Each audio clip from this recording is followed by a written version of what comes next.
The British monarch has 10 amazing powers.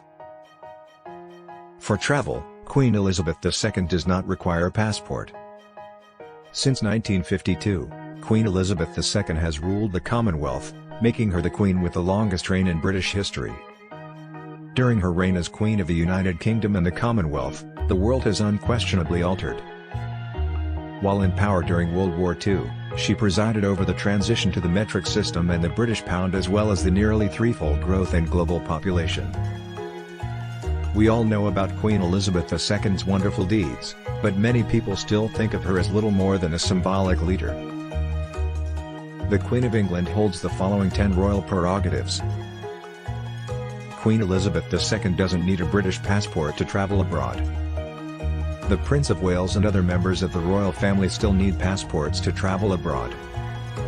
The Queen is unable to grant this many passports annually due to the country's population of considerably over 60 million.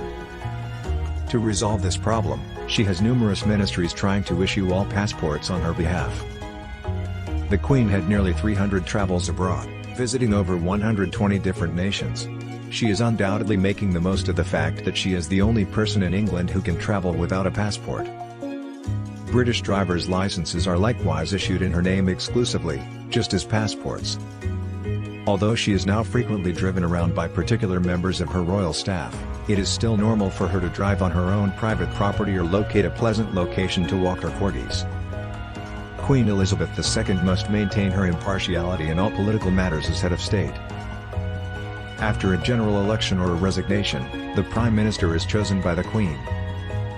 There have been 14 British Prime Ministers and 14 US Presidents throughout the reign of the Queen, 13 of whom she has personally interacted with. This implies that a bill must receive the Queen's consent to become law. Although Queen Elizabeth II has the authority to veto every measure that is presented to her, the need to use this authority has never arisen.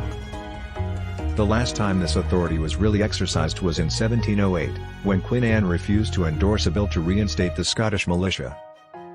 Compared to the rest of her impressive skills on our list, this one might seem a little strange, but that's exactly why we included it. Since the 13th century, anyone can claim ownership of any unmarked mute swan found in public waterways. Swans were a treasured delicacy that was frequently offered at banquets and feasts back then. 1 year and 1 day in prison could be imposed just for stealing a swan egg. Swan ownership rights were frequently awarded to citizens by the monarch. Only 3 groups still have the legal right to acquire mute swans as of right now.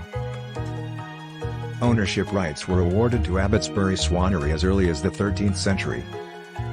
Swans are now protected species in Britain and are no longer consumed by the general populace. The ownership of mute swans is governed by a general regulation that applies to all live birds. If your wish comes true, you are not permitted to profitably sell the dead swan. Anyone guilty of a crime may receive a royal pardon from Queen Elizabeth II, who also has the authority to commute their sentence.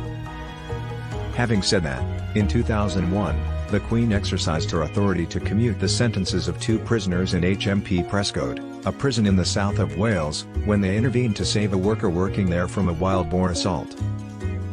The Queen reduced their punishment as a result, and they were both given early release from prison. A more recent instance of the Queen using this authority occurred in 2013, when she pardoned Alan Turing, the founder of modern computing, posthumously, or after his death. The Queen, who was a princess at the time, became the first female member of the royal family to enlist in the armed forces full-time when she enlisted in the Auxiliary Territorial Service in 1945. The Queen has continued to have a close relationship with the armed forces since that time. The Queen is the Commander-in-Chief and commands all members of the British Armed Forces. So what authority does she have over the military? Queen Elizabeth II is the only person in the United Kingdom with the authority to declare war on foreign nations because she is the Commander-in-Chief. King George VI last exercised such authority during World War II. The military action against Iraq, parliamentary approval, bill was put up for debate in Parliament in 1999, however the Queen objected to it. Yes, the Queen is exempt from arrest in the United Kingdom. She doesn't require a passport or driver's license for a similar reason. In the event that the defendant is found guilty, they may have to serve time in Her Majesty's jail system. The Queen versus could not take place. The Queen in one of her courts before delivering her to her own jail.